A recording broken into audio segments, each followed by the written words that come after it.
Très heureux de vous retrouver une fois de plus, chers aimables téléspectateurs. Nous sommes là pour le compte de cette émission CF Politique que vous avez bien sûr l'habitude de suivre sur Conférence Télévision. Nous sommes encore là pour analyser l'actualité politique en République démocratique du Congo. Félix-Antoine Tshisekedi est président depuis le 24 janvier 2019. Où en sommes-nous avec un chef d'État qui est traité d'incompétent par Martin Fayulu Madidi, d'un chef d'État qui est traité de sans vision par l'opposition congolaise? Nous allons aussi parler de sa vision. On nous parle tant de peuple d'abord, mais aujourd'hui l'échec est palpable. Cette population-là est en train de souffrir. Nous allons aussi parler de nomination. Hier, il y a eu une nomination au niveau de la RTNC où on a nommé plusieurs membres de l'Union sacrée et voire même de l'opposition. Félicitations à Christian Bossembe qui a été élu comme président du CESAC. Alors, sous ce plateau, nous recevons M. Prince Mbouyi, à ne pas confondre avec l'artiste musicien Prince Mbouyi. Il est bien sûr défendeur de Félix-Antoine Tshisekedi, actuel président de la République. Pourquoi il le défend? Quelles sont les motivations? Il est avec nous. Bienvenue à vous. Merci, monsieur. Vous défendez Félix-Antoine Tshisekedi, un monsieur qui est traité d'incompétent, sans vision, qui ne devrait pas diriger un pays comme la République démocratique du Congo. Et on se pose une question, c'est quoi vos motivations? Dire qu'il est incompétent, c'est du n'importe quoi. Ces gens-là qui disent que Félix, entre autres, vous avez parlé de Martin Fayulu Madidi. Qu'a-t-il fait dans ce pays? Félix ne fils que construit Elengesa. Lui, il a déjà fait quoi dans ce pays? Et alors, si nous voulons parler Congo, parlons de père et de mère, parlons pas de n'importe quoi. Nous ne pouvons pas aujourd'hui parler, parlant du Congo, nous voulons mettre, nous prenons quelqu'un comme Martin Fayulu. Qui aussi est congolais des pères. Il ne représente rien dans ce pays. Vraiment rien. Vous connaissez ses origines? Martin Fayulu, dont vous parlez? Il est du Bandundu. Vous connaissez sa famille? Il est du Grand Bandundu. Du Grand Bandundu. Oui, mais de quelle tribu? De quelle tribu? Il est de Massissi. Mais attendez, mais on a parcouru tous les Bandundu, on n'a jamais vu la famille de Martin Fayulu. Je connais sa famille. Ni ses anciens. Je pense que c'est un débat hors norme. Non, monsieur, je veux. Est-ce qu'on ne doit pas parler du Congo que de parler de Martin Fayulu avec. Vous avez commencé les débats avec Martin Fayulu. Il est de père et de mère. Pourquoi est-ce que vous voulez dire. Messieurs, ce sont des antivaleurs qu'on doit vraiment mettre de côté. Parler Congo, en tout cas, si on veut parler Congo, parlons pas Martin Fayulu. C'est des antivaleurs. C'est aussi un Congolais. Un Congolais qui se met devant, au-dessus de sa Jeep, et la police congolaise le protège, l'armée congolaise le protège, mais il se met à insulter cette armée, il se met à insulter la police pour leur dire mais vous faites quoi ici? Vous êtes des incompétents et votre place n'est pas ici, il faut aller à l'Est. C'est ça, vous me parlez de Martin Fayulu? Il ne sait pas respecter l'armée de son pays, et si on veut parler au pays. Est-ce qu'il fallait bloquer une marche pacifique? Est-ce qu'il fallait bloquer ces militants-là qui voulaient aller juste voir un leader d'opposition, celui qui a été valablement élu avec 62% aux élections de 2018? Pourquoi vous l'avez bloqué? La venue de Martin Fayulu était vraiment, je dirais, sans événement. C'était vraiment nul. Il n'y avait même pas, ils avaient tellement chanté. À son retour, on verra, on verra. Mais vous voulez parler de retour d'un leader? Vous voyez le retour de Tshisekedi, quand il sort, il revient. Vous voyez, sans mobilisation. Mais lui, il a fait autant de mobilisation. Et finalement, il va se remettre sur les militaires pour les insulter. On devait quand même et la première des choses, il va juger d'incompétent notre chef de l'État. Le chef de l'État que moi je soutiens, Félix-Antoine Tshisekedi, que je soutiendrai toujours. Par la vision, par la conviction de mon Dieu, par ce que mon Dieu m'a fait voir, que celui-là, il a l'onction de Dieu sur lui. Celui-là, c'est un instrument entre les mains de Dieu pour sauver cette nation. Et vous voulez me distraire avec vos histoires de Martin Fayulu, qui n'ont rien fait. Alors rien. Et surtout, moi, je me rappelle de Fayulu, quand il a été doigté partout, parce qu'il a des trous partout, et il a été doigté. Mais vous me parlez de quel leadership? De Martin Fayulu. C'est des antivaleurs qu'on doit mettre de côté si on veut construire ces pays. Si on veut Congo, si on veut construire la nation, si on veut libérer notre pays de l'emprise international, du complot international. En tout cas, je regrette qu'on parle de gens comme... D'ailleurs, ça ne vaut même pas la peine de prononcer ces noms. Aujourd'hui, donc, mettons ça de côté. Sur ces plateaux, vous voulez dire que Martin Fayulu, c'est un anti-valeur, et vous voulez dire que ceux qui ont voté Martin Fayulu avec 62%, parce que vous avez volé, Félix Tshisekedi a volé la victoire de Martin Fayulu. On se souvient encore de la vérité des urnes que vous n'avez jamais voulu entendre. Est-ce que vous pensez qu'aujourd'hui, Fayulu ne fait pas peur à Félix Tshisekedi? Fayulu avait l'occasion de se présenter, d'amener toutes les preuves qu'il avait gagné les élections, il n'a pas fait. Bidon. Le même Fayulu a fait trop de bruit ici avec la vérité des urnes, maintenant il n'en parle plus parce que c'était une bêtise noire. Non, puisqu'ils ont dit... Monsieur, je vous dis, Martin Fayulu, tout ce qu'il fait comme... Mais un Martin Fayulu sur le commandement de notre pays, les pays seraient déjà embrasés. Mais, Congolais, mais nous sommes où finalement? Mais j'ai fait seulement appel à votre conscience. Un Martin Fayulu, tout ce temps que Félix a fait au pouvoir, les pays seraient déjà émiettés en morceaux. C'est une marionnette des étrangers. Il s'amène, messieurs. Un homme avec une vision. Vous pensez qu'aujourd'hui, Fayulu devait échouer comme Félix? Vous voyez un peu la montée, tout le parcours de Martin Fayulu en politique. Mais il n'est pas stable. Il n'a pas d'idéologie. Si ce n'est d'insulter les chefs de l'État, si ce n'est d'insulter les autorités. Il a fomenté une histoire ici de 21 000 $ qu'il n'a jamais prouvé. Mais Martin Fayulu, c'est quelqu'un, un sémeur de trouble. De ces 21 000 $, c'est un élément qu'on a réfuté. Quand même eu des preuves avec Délice Sanga. Martin Fayulu n'était pas dans les faux. Donc je pense que l'Union sacrée doit changer sa façon de voir des choses. Je veux qu'on parle bien Congo que de parler de gens comme Fayulu. Parce que Fayulu, soi-disant à l'opposition aujourd'hui, l'opposition n'existe presque plus. Si l'opposition peut tenir un discours, c'est un discours creux. Vous voulez quel genre d'opposition? Vous savez, où on va casser comme c'était le cas avec l'UDPS, où on a cassé de bus comme Transco. Vous voulez des jours les leaderships forts, les leaderships clairvoyants de Félix Antoine Tshisekedi a fait que l'opposition n'ait plus de mots à dire. Ça n'existe presque plus. C'est désarticulé.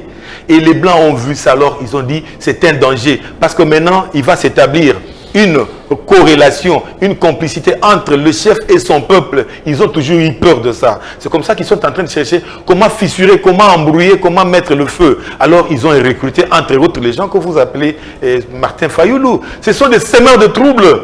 Ils ont été à l'Union européenne à gauche, à droite, c'est juste pourquoi? Mais c'est pour se faire plus marionnette et puis venir ici créer des troubles. Mais quand ils vous créent des troubles, mais à l'est là-bas, il y a un fleuve de sang qui coule depuis une vingtaine, trentaine d'années. Nos mamans sont là-bas coupées comme des petits chenilles. Les enfants et tout ce monde. Une maman qui enterre son enfant le matin, à 12 h, c'est son mari qui est décédé. Par une balle, et le voisin là-bas pleure sa famille. Qu'est-ce que Martin Fayulu dit? Qu'est-ce qu'il a déjà fait pour contribuer? Il n'a jamais rien fait. Mais aujourd'hui, je vois nos FARDC monter de puissance grâce au leadership de Félix Antoine Tshisekedi, que lui traite d'incompétent. Et pourtant, lui, il est incompétent, notoire. Et puis, la famille de Martin, toi tu connais la tante de Martin Fayulu, tu connais son école. Parce que moi, qui vous parle, messieurs, tout en nous dressant un tableau noir, sombre. Aujourd'hui, il y a des insécurités à l'Est. Qui est le président de la République? C'est Félix Tshisekedi. Si nous sommes en train de vivre tout ce qui est comme massacre aujourd'hui, c'est Félix Tshisekedi qui est le responsable. Laissez-moi vous couper la parole. Permettez-moi de couper la parole. Vous ne pouvez pas quand même encourager Martin Fayulu qui soutient ces FARDC-là, qui voulait même organiser une marche pacifique de soutien aux FARDC. Et vous, avec votre régime, vous le bloquez. Monsieur le journaliste, je sais que ça, c'est une chaîne responsable. Bien sûr que oui. Didi, c'est un responsable. Vous êtes responsable et professionnel. J'ai toujours été ici, j'ai toujours parlé ici, j'ai toujours passé mes émissions en toute quiétude. Je sais que c'est une chaîne responsable. Quand vous dites que Félix Tshisekedi, c'est lui l'auteur de la guerre qui a l'Est. Je dis pas vous dites que non. Mais alors, aujourd'hui, mais qu'est-ce qu'il a à voir avec cette guerre? Messieurs, il est arrivé, il a trouvé ça. Une guerre qui a duré plus de 2 décennies avant son arrivée. Il vient, il met toutes les batteries en marche. Vous n'avez jamais reçu des résultats qu'on a aujourd'hui. Messieurs, avec l'échec de l'état de siège, vous parlez des résultats. Messieurs, vous dites que on doit avoir l'humilité de dire que oui, nous avons échoué, mais on doit répondre. Si l'état de siège avait échoué, Kagame n'allait pas déchanter.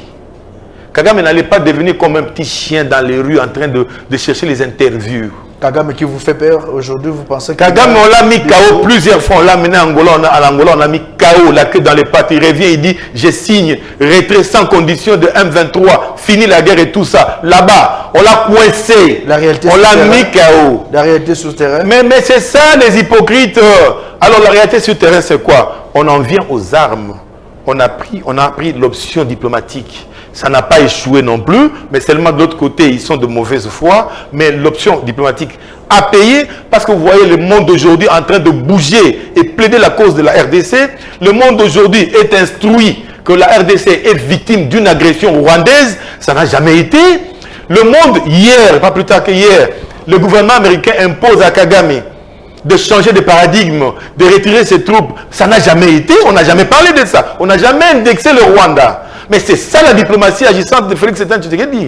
C'est ça la force même de l'action de Tshisekedi. La diplomatie de Félix Tshisekedi. Il y va et en diplomatie d'acheter les armes. Aujourd'hui, on est incapable de pousser Paul Kagame de retirer ses troupes.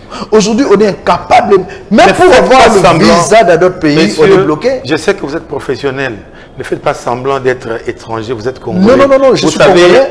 Ça fait autant d'années, une vingtaine d'années, on est sous embargo. La RDC ne peut pas acheter les armes. Ça, c'est noir sur blanc. Vous ne me direz pas que vous êtes né hier ou ce matin, messieurs. Voilà que nous avons vécu plus sous embargo. Ok, par la force de la diplomatie et la politique du leader Tshisekedi. Et aujourd'hui, la preuve, vous l'avez, nous avons acheté des armes que ça fait une vingtaine d'années on ne pouvait pas acheter. Aujourd'hui, on a pu acheter, mais l'avion est bloqué en France. C'est encore une fois la preuve de complicité internationale contre le Congo. De l'échec. Mais la force de leadership, vous le voyez, vous voyez comment Tshisekedi est en train de casser les barrières, est en train de casser les mythes. Il a cassé les logiques internationales. Il s'est approprié des armes et ils étaient surpris. On bloque l'avion. Ça n'est encore rien. Nous allons avancer. Ce n'est pas seulement la seule voie. Nous allons libérer notre pays derrière Tshisekedi. Ça, c'est noir sur blanc. Et aujourd'hui, il y a le sourire partout. Vous voyez à Goma, l'effervescence de la joie. C'est parce qu'il y a un leader. À Goma.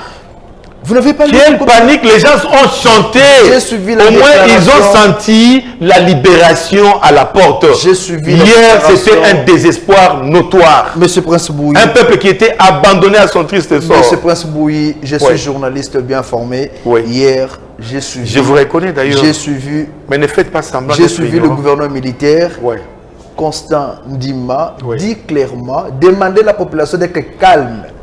Puisqu'il y a eu panique hier. Il y a eu panique hier à Goma. C'est normal. Alors, je ne sais pas qu'il y avait l'IS de joie puisque la province est libérée. C'est puisqu'on avait peur de voir le M23 avancer jusqu'à Kibunda. Certes qu'il y a eu résistance de nos phares RDC. Est-ce qu'aujourd'hui, vous ne pouvez pas quand même vous dire qu'il y a un problème sérieux et qu'on doit se battre pour la restauration de la paix? Au lieu de faire la publicité de Félix Tshisekedi qui n'assure pas. En période de guerre, le peuple panique toujours. Ça, c'est partout.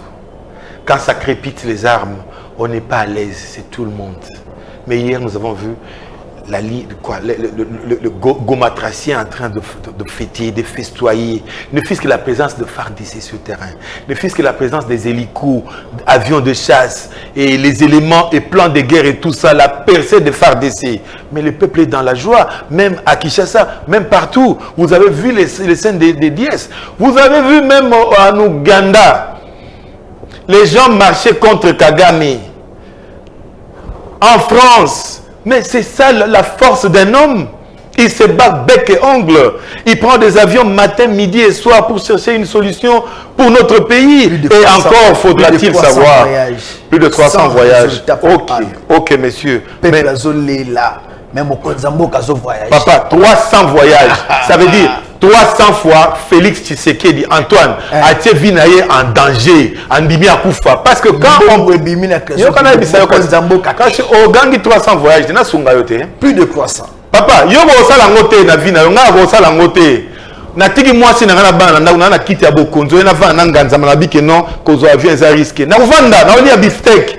Mais il y a vu 300 fois au lobby wana avion quand on décolle, on ne sait pas si on va atterrir. N'est-ce pas? on est dans les airs, mais il a sacrifié sa vie plus de 300 fois. Papa, yo a sacrifié ta mais il est 300 fois au yo lobby. Au moins, force, il y a mon temps de solution pour l'emboka. Azobima. Parce que là, il y a rien. Papa, dans les Nations Unies, a commis qu'on change le langage dans le discours. Tango ba comme oganga ba lobi ke boza na embargo té mais ba imposer biso ba ba embargo té pourquoi ba armes depuis plus de 25 ans parce que ba chef sur embargo et le là ba lobi tout embargo té mais ba kanya avion pour la nini au nom de quoi et ça France a déclaré sa guerre mais pourquoi tu continues au titre ambassadeur à France na Congo pourquoi tu titre intérêt français na Congo mais c'est là où maintenant il faut te foutre qui est avec nous qui est contre nous et on doit gérer ça le peuple doit se lever. On doit aller vers l'ambassade de France pour avoir notre indignation. Et si on va continuer, on le met dehors comme mon ami l'ambassadeur rwandais. Parce que ce sont les pays qui complotent. Politique, et puis on continue. Monsieur, en diplomatie, acte ou geste ou contact mingi, expulsion d'un ambassadeur. Mais attendez, mais qu'est-ce que vous voulez encore? Ouais, les finale. Ça veut dire que la négociation bani. Et si mi soute dans moyen soute, bima na mboka na biso. C'est noir sur blanc, c'est un langage. Il y a une question. Mais du temps de Kabila, banda bana ça la guerre, on a babo qui ambassadeur en Rwanda na Libanda, ne fils ambassadeur rwandais. Ba ko boka Libanda. Azako dondo a Kariga, a kota na cité à Thompson na Simanda. Non monsieur, les temps ont changé. Et les paradigmes ont changé. Avec le leadership clairvoyant de Félix Tshisekedi, à libérer Mboka. Et côté Abiso Théakao, Félix, papa, au moins discours au Salaki, chef, bravo. Parce que Oyo Karabiso. Discours mon creux, et là, comme on l'aurait dit, mais il y a une question que je voulais. Quel discours creux? S'il vous plaît. Discours non. Et un moto. Et c'est une question moi. Et ça va pas baser à vérité. Il y a quelques minutes au lobby, au Sambelaka. Nzamba révéla yo, a ebisa yo, a convaincre yo. Faut soutenir Félix Tshisekedi. Nzambe appelle ça na ordre. Il y a que soutenir. Na soutenir parce qu'à un instrument na maboko Nzambe. Azana onction la tsina lobi ke Tshisekedi wana. Azana onction na Nzambe na yo. Yangwa na kangami na Tshisekedi na soutenir. Est-ce que vous avez besoin de créer confusion? Je prends même vous, le pasteur Roland Dalo. Vous avez même que coup d'été il n'y a que seulement. Bazo ça va complot contre Félix Tshisekedi. Mais quoi ça le matin? Pourquoi vous avez sa population bouillée? Est-ce que est-ce qu'il faut passer par le nom de Dieu? Est-ce que ça a sonné? Vous savez la pour la mboka et non pour la makamba boy vraiment. Na webi sayo que nazan a comparé na ba pasteur wana nyosoti. Mettez tous ce pasteur dans un panier. Torokaniti. Nzamba révélé qu'il Nalobi oyanga bonzambe za différent. Nazarana d'abord je n'appartiens à aucune église, à aucune religion. Ah je comprends. Ça na ba secte wana. Nazata na secte mokoté, secte nangé zaka ngana nzambe nanga comme c'était autrefois. Comme nzambe oya batela ngana libumo mama avant na botama. Ye nazarana neti lelo, yenda lobela nga. Et ça en dehors la logique ba secte nyoso. Donc on comprend na batona. Maintenant so ça patrie na bango talibango. Moi je te dis c'est ma conviction. Je défends Tshisekedi. C'est parce qu'il est un instrument entre les mains de Dieu pour libérer ce Congo de l'emprise impérialiste. On l'a bien. Oh, l'Union sur le comité national de Saliwana. Il faut tout bima. Le faut tout comme on dit Poutine, hein, à bimi na emprise wana, à confondre la logique Union soit internationale. Il sera capable de délivrer Bokana. Aussi longtemps que Félix a okanga mananzambe oyo a olonga. Lobati kanzambe. Mais aussi autant au Kamana Nzambe, ndenga dédié ki mboka ona mboka Nzambe, ndenga otamwa na onction Nzambe, to kangamana ye to kolonga, to confondre ba armée à monde, ndenga ba mo balobi toza forte, toza faible devant M23, ONU aza faible devant M23, biso to ko VC M23, to ko M23, na gala ti le lobozoko ko soate, papa, do makutu tozo bange ko dans 2 jours, bino ozo comprendre des bozo to ko soate, ta ezali kamali panangu batea. Bah oh bazo kufa na Bunagana. So biso sali lelo réplique na biso na Bunagana. C'est des Congolais qui meurent. Mais tu connais combien de Congolais? Fleuve de sang de continuer. Tu sais que da boy maquillé qu'on est au Tangana Mboka oyo. Bitumba zela na bisayo. So biso ko la bitumba solo ya ba biceps hein. To bunda na Rwanda. Des plans ya biso ya to ke bunda na Rwanda. Na Congo te parce que Congo ba Congolais ba okufa. Ba Rwandais ba za envie ba français ba nan bazala ba ngo bien ba okufa te. Siko mokonzi aboy ko masu ba Congolais po ba kufi ebele. Ba zo nga Rwanda. To kozongi sango Rwanda. To bunda na Rwanda na Congo te. Au moins, il va occupé. Papa, au moins, il va 23 de Baye Wanda. Au moins, des hommes qui ont Barumbo. Au moins, quand on a décollé, quand on a Sumbi Badiare. C'était déjà un message. On pouvait bombarder ce Rwanda dans la minute moquée. To calciner en haut. Tout ça pour la guerre. Tu as un message que nous sommes capables. Et ça faiblesse devant les Kimia. Mais Bitumbao, tu as Rwanda, na Kigali. Un 23 un pouvoir qui est délaissé, et vous êtes capable de gagner la guerre contre le Rwanda ou Azali ko gagner sur le plan diplomatique ou Azali ba soutien occidental au Bélé. Papa, guerre babundaka car il faut compter na bateau ya pembeni eza guerre. Te guerre solo compter na force na yo moko. Nous habitons Ukraine ils ont résisté devant voilà. Russie Poutine derrière. Ukraine appuie Ukraine azan à 99% ya force mondiale na simana mazolonga Russie. Qu'est-ce qui explique ça? C'est parce que la Russie est déterminée. L'âme de la Russie est en jeu. C'est ça et pas Nabiso. Nous devons mettre l'âme congolaise en jeu. Nous devons mettre le patriotisme. Nous devons nous imprégner de notre pays et le défendre. Parce qu'en dehors à pays, on doit payer Moussouti. L'objet de la patrie, c'est de Zangimboka. De Telengana. Ba passer ba ko ça la meste parce que bazanta ça meste ba politicien o benga ba Martin soki ba Madidi wana soki nini ako manamboko akoma na nationalité na ye comme ne Martin Fayulu Madidi na ebité comme na yom to lobi ngana lobi ka ke lobi ya oyoka ko ma déclarer que abimisi passeport na ya zarande songolo pakala mais ngai na yo basé belé ba défendre mboka papa Moïse Katumbi zo défendre mboka ngai na yo parlons de père et de mère ko papa. Parlons de père et de mère. Ngana toi de père et de mère. Félix a ça de père et de mère. Donc biso le soto bunda poto libérer mboka na biso. To compter na bateau bazo yate bakuya kuya. Fayu lozo bisanga. Webi tata école primaire, webi secondaire na ye, webi humanité na ye, atanga wapi, azana ba voisin nini, ba ami nini. Ngana kozo toke na ba umbu omona ba ami na ngabo mwana. Zena sunga yote discrimination papa zela. Fayu za congolais te. Omonde yo sabo. Okomanga na Kingabwa na Kitambo, la kisema tata mwasi na bino. Ko na numa azaki botambo ya classe. Fayu la rôle ça place nini tata mwasi na bango baza okende so outi classe azali to camarade abo mwana dibuti ya rotia biso n'importe quoi na matoi l'air wana c'est l'équipe comme na l'air ya congolais Congo au congolais mokonza mboka lobe cohésion ozo soutenir cohésion yango wana tozo koma histoire ya Congo na Fayu to yambie so Moïse Katumbi to yambie Olivier Kamitata to yambie baza ba congolais oui parce que to sana na motonio sto bizamba ipeka kama ndekoti to bena peka kama ndeko na biso ndeko azali congolais azali oyo aza kosala mpona mboka na ye avancé congolais akobundisa mboka na ye te akozwa arme te aboma bandeko nde bacongolais pratique oyo bango bazosala bamartin Fayulu banani pratique oyo bazosala kosoulever peuple bakenda kokufa bango batoujours batambola na mituka pratique oyo eza bacongolais te un vrai congolais toza basanguinaire te toza bato tolingaka kimia donc congolais mwana na bizaleli papa congolais te mpo badéclare oyo na passeport te bizaleli. Bon, ça, IDPS,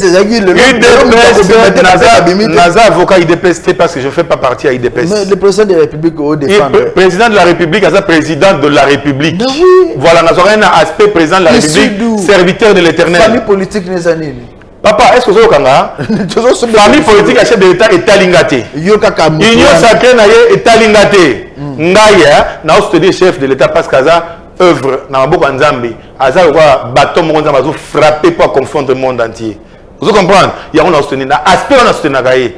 IDPS tout ça c'est pas mon parti. Moi j'ai pas de parti politique. Je n'ai pas de coloration politique. Pourquoi est-ce que vous n'avez pas de parti politique? Parce que je n'en veux pas. Nous voyons ici politique ya mboka les gens car na l'extérieur, c'est extraverti. Bazo injonction na libanda bazo se faire ba marionnette face à l'appareil na mon na Belgique na France et tout ça pour na détruire mboka kokono on peut ça intérêt mboka na libanda bazo piller mboka pe bazo kono s'appauvrir cette politique là moi je peux pas la faire moi je fais la politique de mon pays. La personne que vous défendez là aza pena ba parrain na ba parrain ne baza ba congolais te Félix oui aza parrain les a peuplé oh ah non. Pareil à Félix Lelo. Comment est-il arrivé au pouvoir? Tu as eu une négociation et ça m'a Kingakati. Est-ce oui. que Lelo voilà Balobaka. Non, Balobaka. Les buts justifient les moyens. Il pouvait passer par des alliances à gauche, à droite, à comme place pour imposer vision ya Congo aux Congolais. On veut comprendre ça. C'est-à-dire au Congo on a la parachute, au Congo on a la France partout, mais ce qui est Japon a sauvé Mbokananga. J'accepte cette alliance là momentanée. tant on a comme un objectif na kati alliance wana o ta ba ki kati ba accord nyo sasaki na Rwanda o ka ngote ya wana ba doit passer confiance te mais ça comme confiance tel comme lui mo ba la tisi chapeau comment to ça ça big so monter bi muto so me ko simbe ça mutema be au moni elengi ya congolais yango wana na regretter Hermoko au moni de vraiment d'heureuse mémoire le maréchal Mobutu ba ko respecter biso ndengwana ça dit congolais ko ça néjeté a ko confondre yo pour na mboka na yi si c'est que d'après si makila na pour na mboka accueillir pebele asani accueillir batebele accueillir oui tu sais attrahir nani accueillir Kabila mutapé ça qui pouvoir na péter Kabila pesa jamais à ce pouvoir vous confondre parce que on m'a bien dit accueillir Kabila pour ses pouvoirs pour ça gagner la élection accueillir Vital Kamerhe ou Aïdaï pour son pouvoir accueillir Jean-Marc Abound 500 gigas oh Bundi a salé les campagnes pour ses pouvoirs le lieu na makala mutaboy vraiment na banana Kabound bandi c'est quoi ligne mais OK toke na Kabound mutema passe Kabound na yebi Kabound bien ayaki na IDPS avec une identité douteuse à chaque conflit na IDPS le IDPS c'est comme na tumulte et comme émietté à cause à Kabound moko wana lobi ayaka na pouvoir ba matie na cheval bando se kay bazu ba vidéo ba balancer a don dans le bitala elengi ya pouvoir peuple monde autre na pas singa na zo dondwa Kabound moko wana Tshisekedi mon président azo vana ndako 2 chambres et salon il y a Union africaine pendant tout le temps 3 ans ya règne na ye atongi ndako te avant ndako Union africaine locataire n'est-ce pas mais Kabound atongi villa et balé na kati bangando epai banzoko epai yoko yebisa ngai na bango mbale opesa ngai exemple ya Kabound non mais ça c'est des anti-valeurs olingi nani Moïse Katumbi mota défendre bino il y a ça va battre là na suko bango moko na bino papa défendre Tshisekedi buzana kaizo moko ya na ça OK Kabound bundi pona IDPS zala Tshisekedi c'est élu mais le beaucoup le belé boye Kabound ça mona pona IDPS zala mokilezanga mais IDPS ngaza opasuka tende to ça lelo nda comme millionnaire te est-ce que nda comme na ba bloc pétrolier mavungu bakena ba Bruno Chibala bakena nini ba Mubake bakena nini na Tshisekedi bakena bien bango ba Félix Fouamba bakena est-ce que Tshisekedi bien bango Félix non mais c'est UDPS mais ils ont parti politique encore plus démocratique donc c'est normal que ba opinion ils allent dans tous les sens Kabound Kabound a crachaki na esiko azola qui vit c'est-à-dire muta sali abima Kabound le boyokaye Félix nda sali Kabound bazala CG depuis papa asala nani na CG papa asala nani na ibakai asala ba grande négociation asala na ba grande table ya nini rien tu sais nda bimisi na ba grande place au fait d'avoir okende azotiaye amatisi lobi abaluki ka tu sais que doit me retirer massas tu sais que me boma non monsieur c'est pas comme ça ne fils que la moindre reconnaissance Kabound a valeur c'est vraiment a anti valeur papa tout le monde comme nous Kamerhe pas anti valeur Kamerhe na woloba directeur de cabinet directeur de campagne bon pour l'engagement Kamerhe na zoraye lokola modèle ya chauve-souris ça dit elongeza ya puku koto azana mapapu to ibaraté azanani Kamerhe pas créer confusion Kamerhe pas ma chef na erreur ça ils sont comme si comme le bengue chauve-souris ça ça nini Mtasali si Tshisekedi avec ou sans alliance ya Kamerhe Tshisekedi pouvoir ezaki ya ye na nzambe akela mokili oyo atia minéré na Congo oyo asala yo nanga peuple congolais na mabele oyo na ngonga oyo na plan na ezaki Tshisekedi ça ne valait pas la peine à Kamerhe Kamerhe accompagner Binot na nini toi papa bon so accompagner il faut que Samboka so le accompagner la pouvoir alors il faut que Sangato mo congolais na dimango c'est ça oui accompagner d'accord tout ça là que tout tonga école mais so comme anti école au comme bo mboka monsieur il faut na kamana yo pour moi on tient à côté mboka le monter appel à chef de l'état mon ça comporte non loba so chef de l'état ça n'est pas politique na so OK à l'encontre aux contre nation on t'est jamais tout ça le lo ya boy qui rappelle qui va changer langage babana au combattre dans l'appel on a au début Église catholique na bitu na sur les églises catholiques ya Congo to église catholique rwandaise na Congo bango bataloso bandai ko poser ba condition oh non il faut tala salaire militaire parti par l'état pour décourager démotiver la militaire ça bino conseil pour un militaire ça bien payé abunda mala papa bo benge batuma be sous papa na ngai militaire à ça. Vous avez l'église catholique. À l'époque, Félix Tshisekedi était une église catholique. Dialogue à Senko, Yim Tasolo, là, mais l'église catholique va utiliser toujours pour retirer la trouble. C'est ça. Va utiliser l'opposition toujours pour retirer la trouble dans Mboka. Bazan a plein de mineurs européens. C'est ça qu'ils font. Bazan exécuter quand hors de autres pas, continue bango. Qui est l'Union européenne, va financer la Makamura bango et tout ça. L'église catholique est ça pour la Congo. Et ça pour la Congolais, c'est. Il y a ma politique est alliée. Mais c'est le bonheur du peuple qui. Chaque fois, on va décourager, on va faire des ça décourager, que salaire n'a pas cité, Congolais au Kenya n'a pas. Mais faire des ça après ça makila na et ça serment ça là et ça a contrepartie pour n'ambongote. Alors on défendre Mboka na makila na au prix de sacrifice sexuel, n'est-ce pas? Non. D'abord ma condition bino boye nango, nga la sabino éthique normale ya soldat pour na sauver Mboka.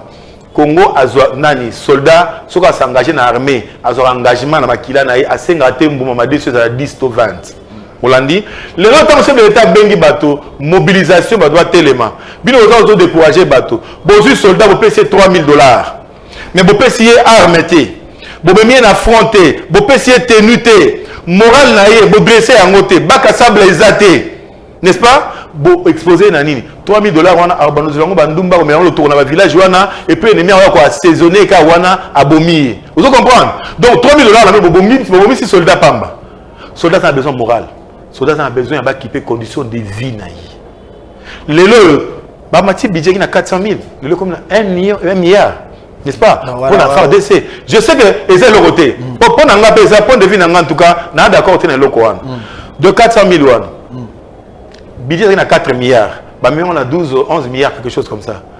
Mais la différence, on a 7 milliards, mais on pouvait prendre le fisc qui a 5 milliards, on a phare d'essai, conditions de vie. Ça veut dire, na tenue naïe, matériel naïe, tout, na famille naïe. Et ça a été comme à un front, papa, biso, biso na carte, ça libanda, moral la soda et quoi.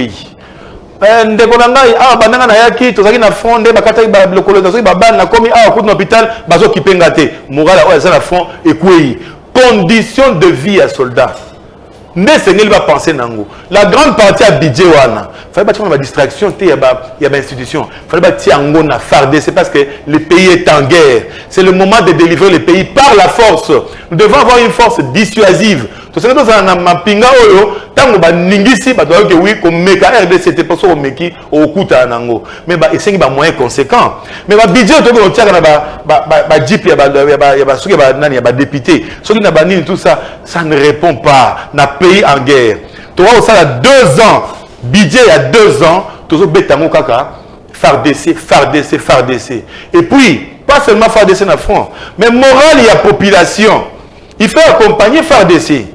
C'est-à-dire il faut sensibilisation. Yo pasteur aux l'église, aux hôtels, aux à 2 heures de prédication, zo à 30 minutes, à 10 minutes il y a pas pour le patriotisme. Pour bien dans la fidèle parce que le bateau congolais passe l'équipe, par contre on va passer le roi Nzambe. Alors, il faut si ça. Le roi congolais comment on va passer le roi Nzambe. Ba pesa ya tête ne fils que dose ya patriotisme et civisme. Aye ba mboka na ye en danger, Rwanda zo menacer biso, le to bunde tumba. Soki biso ko quitter, ba no to boti, ba kola na moral wana, ba bunda lo ba libérer mboka msino mboka ba Rwandais, na mboka ba impérialiste étranger. Surtout que na niveau école, la même chose. Première heure, bah pesi ba na moi dose ya patriotisme. Après bah pesi ba cours. Dernière heure, bah pesi sous dose ya patriotisme. Moi na notion tambola na notion ya kanda que mboka na ngai jamais ba roboto la ngai yango. C'est comme quand tu vas aux États-Unis, je vois une petite fillette comme ça, drapeau na bango pas mais quoi, c'est comme la sainteté. Au gros toucher le drapeau na été. Pourquoi biso aux anangoté? Toko tient on a kata ba école na biso, toko tient ministre ya média. La plupart, 98%, je crois presque 100% de chaînes de télévision de Zanango. Mais ils ont sensibilisé. C'est comme si vous avez payé en guerre.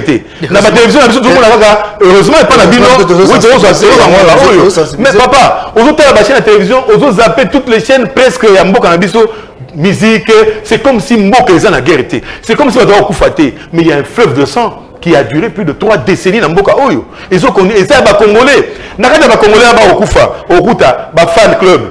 Il y a PPRD, combattant, il y a Fayulu, tout ce nom au Tangelingawa. Bazana Batuna Est, on Bazo Koufa, N'est-ce pas? Bato na bazo zelaté que boyela bango discours boyela bango. Bazo zelaté bo ba connaît au bunda la guerre ya pas bango nga président élu. Bazo zela bo délivrer bango na liwa wana zo guetter bango. Bazo zela développement ya mboka. Bazo même pas besoin d'élection. Na wana ko na go blesser bino. Au moins le peuple azo kufa tongo me dit pourquoi. Bazo zela élection. Il faut élection seulement. Oh tout changer système petit. Système Tshisekedi déjà échoué. Bon même système sous soit fallu là hier, besoin que cette Kabila na pouvoir parce que Kabila déjà bien, Kabila déjà na pouvoir, ba bloc autonome na ngote. Depuis bien beaucoup de pouvoir de toujours vivre boyer et comme dans la matin midi soir kwa mutu la province na biso ya Bandundu. Tebe kuna bitumbe za raté, mais depuis bien beaucoup de pouvoir avec le monsieur vraiment ça va pas. Laurent Désiré Kabila a salaki pacte moko ya mabe avec comme attend et se ressaisir. Et puis le biba rendre bakende. Tant ba bomi ba tie soi-disant moi na yi. Te moi na yi. Soi-disant. Limbi sanga ngala zo ba soi-disant na preuve te. Moi na yi. Ngala na preuve te ka moi na yi. Moi na yi. Bon OK, toke na sens yo lobby. Mama Sifa lobby. OK. Toke na sens yo lobby. Ba du moi na Laurent Bati wana. Qu'est-ce qu'il a fait? Il a ramené tout ce monde et pire encore, infiltration dans l'armée, service à sécurité, renseignement, na gouvernement, tout le pays était infiltré. N'est-ce pas? Et jusqu'ici, bah kota biso na moi l'épinière. Fatia kuti yango. Mais abandi ko piko la misisa wana mabe malembe. Yango ba no bundisa ye. Yango ta tipo yo finalement tozanga. Yo ka susanga rubewa. Rubewa ko dondo ministre éternel, il y a décentralisé. Yo ka sous sango. Ba hote ko na économique la semaine passée. Mo sous saka bozoba ki bolole nani na lobby aboka ki sangote. Na parler de peuple moko saki bozoba atemi na miko abandi oganga que non nous sommes obligés à négocier na banen ba voter loi te ya ba benga nini réintégration na armée restriction na assemblée ba voter déjà loi que et ça ma sous brassage mixage bêtise wana. Parce que pour faire bêtise on va connaître ko gagner ba comme presque à 90% na armée na biso na service à sécurité et renseignement amérique aux amiko ka funga mbanga na yo okinde india na kata sala mwana mboka Moïse yo tangi komonga na ebite so yewa na ebi moko congolais lebi ba congolais nyoso na ba congolais nyoso ba défendre ka mboka ba le ka kamela ba congolais na ba congolais na za congolais de père et de mère na ba congolais de père et de mère différence entre ngana yo ezali ka de père et de mère.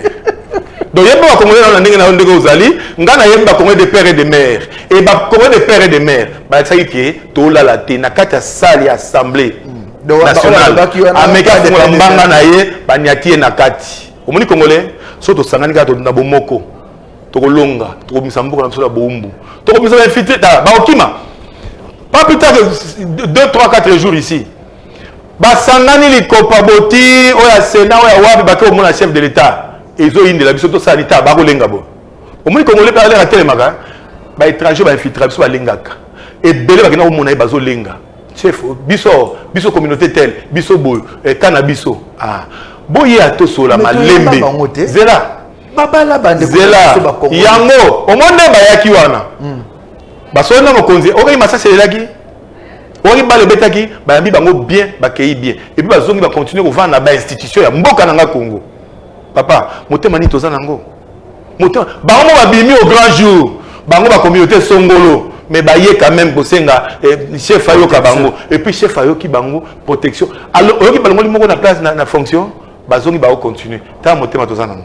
Ta la congolais. Est-ce qu'on va profiter na motema na biso na toza nango, ba nyataka biso te. Yaka to sur la malema. On va na mboka nanga, y a pas de problème.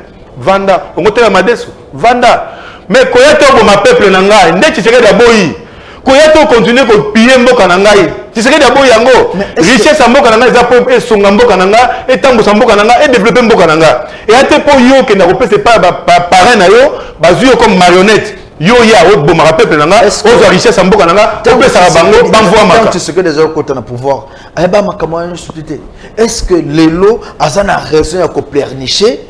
Koloba ono kagaga mazo salanga boye kagame boye na boye est-ce que y a se préparer à quitter non côté na pouvoir na ko sala boye na osabo est-ce que fallait to comme na ba makamo le to vivre le lo to za ba intellectuel to raisonner en tant qu'intellectuel avant qu'il comme chef de l'État à travers aux chef de l'État Félix non il était quand même politique aye ko yeba ki chef de l'État tant comme chef de l'État non azan monde politique oui azan politique mais à travers aux jamais yemo ka loba écoute la réalité biso to mona na libanda na tango zui ngana yoka yi ya Tshisekedi tango azolobela mo Kabila Badba Koufina Est, si j'étais chef de l'État, j'allais faire ça.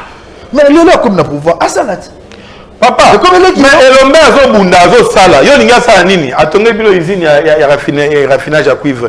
Bomoni yango te. Mboka ba voisin. Na mboka na biso. Eza mboka na biso. Mais avantage banane. Eza coopération. C'est normal. Papa, bomoni Kabila sala te. Zelan. Kabila tonga elenge ça. Nzela nini yo Kabila tongaka na mboko? Mais tu fal ba bongisela bine na Kabila. Te na tuni yem sanga Nzela moko. Papa, okotela na Nzela moko Kabila tonga. Ponga na ebe otiseke da tongi. So aucun elengesa ozui okianza o prolongement na ngobi maso kunini ozui eza shaba papa Nzela bandundu kalamba mbuji Nzela bandundu na bazo bundisa ye azo Nzela bandundu Kabila atonga te problème nanga atonga Nzela wa le pont na pona badaya côté mafuta didio là bas ya Kinshasa Union européenne monsieur c'est Union européenne c'est Kabila la différence c'est que les lots banzela yo tonga mabomo na te panneau ya Union européenne. Bon, on a été au don, il y a Mbokani, il y a Allemagne. Bon, a Félix Antoine Tshisekedi. Papa, il est leadership fort. C'est ça le Congolais. A Télémi, à Otonga Mboka Naye. Bon, on a été bande l'Union européenne, au don, il y a les Nations Unies. Bon, on a gouvernement congolais. Papa, ils ont force. Na combien de temps? Na 3 ans, s'il vous plaît. 2023, l'élection des années. Na 3 ans. Pendant que Kabila Ozo Bananga a ça plus de 18 ans, plus de 20 ans même. Tout le monde a parlé de l'Union européenne, tout le monde a don et Songolo Pakala. Papa, tant on a échangé. Vous savez, vous avez don, vous avez don, Congolais a Zobunda. L'homme, vous avez dit, vous avez dit, Bango. Le roi Bamboa. Quand on a Bouki Porte, Betty Massa, ça vous met le mois des garçons, vous avez dit, Bango, espoir à vie en Goana. Le roi Bamboa, Betty Massa, vous encouragez Koulouna. Messieurs, vous avez lutter contre Koulouna. Justement, maintenant, la meilleure façon de lutter contre Koulouna, c'est au Congolais, à Congolais, Bandekonaï. À Zuba Koulouna, à lutter contre Koulouna, à Zubango, à comme ça, un bâtisseur. Le bâton en boca, bâton édifice, bâton hôpitaux, bâton école. C'est ça un Congolais. À tel maquillage, on a un gros mangoté. Maquillage Tangi Mingi. À Zubango, à Pessi Moussa, bakomi bateau, bâton en boca. Est-ce que lobby na lobby, Bakuna va au Dubaï na Congo. Est-ce que n'a pour comprendre la différence? Mais des pères et des mères, ils ont mingi, ils ont profondeur. Et puis qu'il y a des pères et des mères, 2023, tu as une élection. Il y a une élection. Mais comment nous voter? Il y a une élection. La Ligue d'élection. La ligne constitution est mot cannabis le bas papa chaque 5 ans élection président. Je sais que quand je dis ça je choque beaucoup de gens. Élection pour ça là. Parce que oui, naïbi que n'a choqué Batumi tellement balingue élection té. Olinga ngote pour l'année.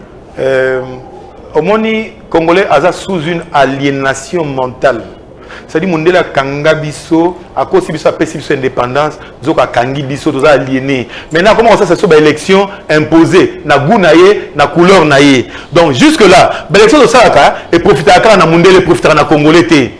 Biso de l'émission élection kozala. Les élections il y a ba congolais pour na ba congolais pour na kobongisa mboka Congo et non élection pour toujours continuer kozala sous domination ya ba mindele. Ya on a lobby ba élection na ba mindele na ligne ngote 900 millions de dollars so bati ngoka na FARDC guerre ici na est olandinga oleba tiangona toyokana te papa toyokana boki mambango na kosisa guerre boki mambango na koluka pe na mboka boki mambango na élection te parce que l'élection c'est un cycle d'élection awa et sauver Congo te congolais ba na est wana mais ba ça pe élection ba votera mais ba bomi ba ba taba nous n'avons plus besoin de ça nous avons besoin de la paix. Commençons par imposer la paix dans notre pays, commençons par imposer le développement dans notre pays et la suite on verra. Les élections n'en a pas besoin messieurs.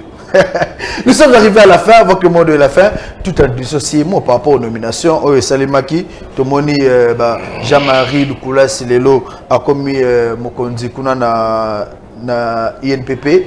Tomoni ba nomination Saïmé Belé, moi l'amboka Christian Bosembe, Azu Sesak. Un mot sur ça et puis tu clôturer l'émission. Kasi bon, l'air en gobo sukolo bakio aso nommé ka balubat. L'air en gobo bakao nommé ka ba membre IDP city. L'air en gobo kangi bambanga. Bokangi bambanga. Oh aso nommé ka batunaye, bokangi bambanga. Ala sino aza congolais, aso nommé congolais nyonso, aza président tous les congolais. Le bomoni ba Bosembe amoluba. Amta IDP. Jam Lukulasi. Te omoni hein congolais baso distraire biso trop na biloko wana. Chef ça choix bito. Bravo chef. Vous méritez. Voilà, nous sommes arrivés à la fin de cette émission. Un grand merci à vous. Mot de fin, moi, en beauté de la population. Tshisekedi c'était ça qu'on l'aime sur ce moment. C'est dans un contre Tshisekedi c'était mais pas Tshisekedi c'était bateau ba comme ça. C'est non ça pour la Congolais c'est pas ça ça veille patriotique. OK. Donc dans un cas partie mode dans la coloration moté. Congolais nyoso totalement. Si makaka ya Félix Tshisekedi to ko isa bango to libérer mboka na biso lobi to koma plus que Dubaï. Parce que tout le monde le bakuna ba ko tongela biso ba immeuble donc si malobi na ba baza ba maçon ba ça la plus koleka. Alors tout la naka au Félix azoloba to soutenir yé to perdre yété to boy que le moi ba kota ba la biso yé pour ça déclarer bango déjà guerre. Tant ba bimi si ba plateforme pétrolier a tia en exergue mo ba do lenga. On a symbole de souveraineté, on a authenticité, on a identité nationale. Monsieur Prince Mbui, nous rappelons que Ozali, l'un des défendeurs, il y a Félix Tshisekedi, Ozali est coordinateur à plusieurs structures. On a vu province de Kinshasa. Un grand merci à vous tous qui nous avez suivis, un grand merci à toute l'équipe technique. Nous vous souhaitons une bonne suite des programmes sur votre chaîne et vous rappelons que cette émission, vous pouvez le suivre sur Congo France Télévision et aussi sur YouTube, Congo France Télévision 1, et vous ne serez pas déçus. En tout cas, bonne suite des programmes et au tout prochain numéro.